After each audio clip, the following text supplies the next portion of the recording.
If you are thinking to take admission in Russia, then don't skip this video, because in this video I'll explain the complete process to take admission. Eligibility criteria.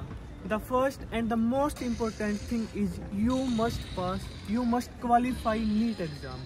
NEET का जो score card होता है वो 3 साल के लिए valid रहता है। अगर आपने पिछले साल या उससे पिछले साल NEET का एग्जाम दिया है और आप क्वालिफाई हो तो आप रशिया में एडमिशन ले सकते हो। And the second thing is you must be 17 years old. And the third and the most important thing is you must have more than 60% marks in PCB as well as in English.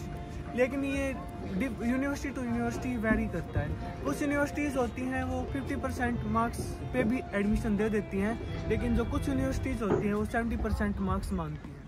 If you fulfill all these criteria, the next thing is to choose best medical university. Best medical university से मेरा मतलब है कि course fully English होना चाहिए। Second thing, हमें university की rank देखनी चाहिए कि वो वर्ल्ड में किस रैंक पे स्टैंड करती है और उस पार्टिकुलर कंट्री में किस रैंक पे वो स्टैंड करती है। And the third is NMC और WHO अप्रूव्ड होनी चाहिए ताकि हम इंडिया में एज वेल एज वर्ल्ड के किसी भी कंट्री में प्रैक्टिस कर सकें।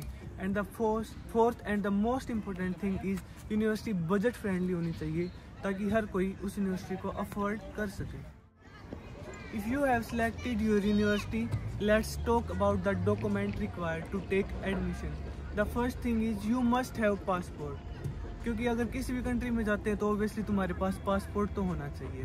The second thing is NEET score card. NEET का स्कोर कार्ड होना चाहिए, चाहे वो इस साल का हो या उससे पिछले साल का हो या उससे पिछले साल का हो, क्योंकि नीट 3 साल के लिए वैलिड रहता है। And the third document is 10th और 12th की मार्कशीट होनी चाहिए। If you have all these documents and you fulfil all these requirement, the next thing is to contact someone like any consultant, consultancy और a student who is currently studying there.